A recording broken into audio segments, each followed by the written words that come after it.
શાંતિ સલામતી અને સુરક્ષા જળવાઈ રહે અને આવા પ્રકારની કટોકટીના સંજોગોમાં સુરત શહેરમાં કાયદો વ્યવસ્થા જળવાઈ રહે તેમજ સુરત શહેરના નાગરિકો સુરક્ષિત રહે તે માટેની કામગીરી કરવી એ સુરત શહેર પોલીસ પ્રશાસનની નૈતિક ફરજ છે અને તે સુરત પોલીસની કામગીરીને અમે મહદઅંશે બિરદાવીએ છીએ। જ્યારે પણ અસામાજિક અને તોફાની તત્વો દ્વારા ગેરકાયદેસરના કૃત્યો આચરીને કોમી તોફાનો અને હુલ્લડો કરવામાં આવે છે તેવા સંજોગોમાં પોલીસ દ્વારા કોમી વૈમનસ્ય ફેલાવનારા અને ઉશ્કેરણી કરનારા તથા તોફાની આતંક મચાવનારા ઇસમો વિરુદ્ધ કોઈપણ જાતનો ધાર્મિક ભેદભાવ રાખ્યા વિના ગુનો દાખલ કરીને કાયદેસરની કાર્યવાહી હાથ ધરવામાં આવે છે। પરંતુ રવિવારના દિવસે 9:30 કલાકે બનેલ સદર બનાવમાં હિન્દુ મુસ્લિમ અને બંને પક્ષો દ્વારા એકબીજા પર સામસામે પથ્થરમારો કરવામાં આવેલ છે અને અનેક નિર્દોષ લોકોની માલ મિલકતને નુકસાન પહોંચાડવામાં આવેલ છે અને તેના સ્પષ્ટ સીસીટીવી ફૂટેજો ઉપલબ્ધ છે।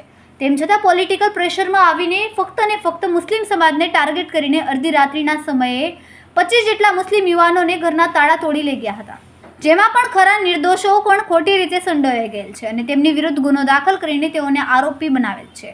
તેઓ ચાલવા લાયક પણ રહ્યા ન હોય તેવા વિડીયો સોશિયલ મીડિયા અને ન્યૂઝ ચેનલ મારફતે પ્રસારિત કરાવી જાણે ફક્ત મુસ્લિમ સમાજ પર જ કસૂરવાર છે અને ગુનેગાર છે તેવા મેસેજ ફેલાવવામાં આવી રહ્યા છે। તે સંદર્ભે સમસ્ત મુસ્લિમ સમાજ ખૂબ જ દુઃખની લાગણી અનુભવે છે તેમજ સીસીટીવી ફૂટેજ તપાસ્યા વિના અને પુરાવા વિના 25 જેટલા મુસ્લિમ યુવાનોના ઘરના તાળા તોડીને આરોપી બનાવવામાં આવ્યા છે। બાબતે પણ સમસ્ત મુસ્લિમ સમાજ અત્યંત દુઃખની લાગણી અનુભવે જેથી સદર બનાવમાં સામેલ અસામાજિક અને તોફાની તત્વો વિરુદ્ધ કોઈપણ જાતના ધાર્મિક ભેદભાવ વિના નિષ્પક્ષ રહીને પોલીસ ધર્મ નિભાવીને સીસીટીવી ફૂટેજના આધારે યોગ્ય તપાસ કરીને કાયદેસરની કાર્યવાહી અને એકતરફી કાર્યવાહી કર્યા વિના કાયદા અનુસાર ગુનેગારોને વહેલી તકે સજા થાય અને નિર્દોષોને થયેલ નુકસાનની ભરપાઈ થાય અને ન્યાય તોડવામાં આવે તેવી માંગણી કરીએ છીએ।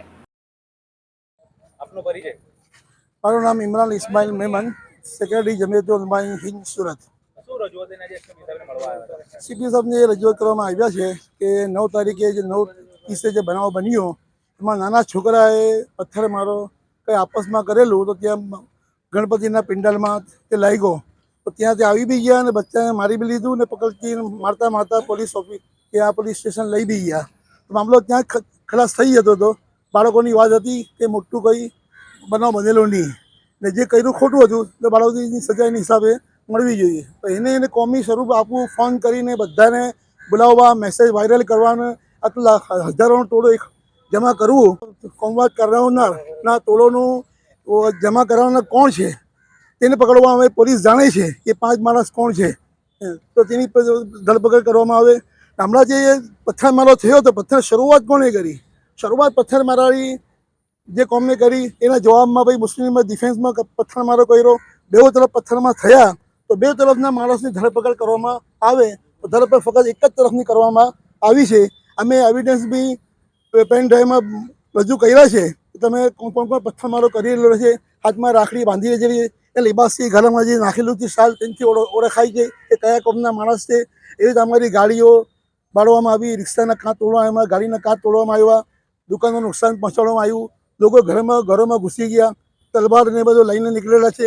એ બધા ફોટા વિડીયો અમારા પાસે છે, એવિડન્સ અમને રજૂ કરેલા છે। એ પ્રમાણે કાર્યવાહી થવી જોઈએ। જે નિર્દોષીને પકડેલા છે ખાલી આટલી વાત પર કે પથ્થરો તે તરફથી આવેલા છે જવાબમાં તો તેમાં બિલ્ડિંગમાં જઈને બધાને વગર એવિડન્સે પકડેલા છે એ ખોટું છે। એવિડન્સ પ્રમાણે જેના જેવો કલમ લાગતી હોય તે કલમ લગાડવામાં આવે। મોટી કલમ લગાડીને હેરાન કરવાનો જે આવે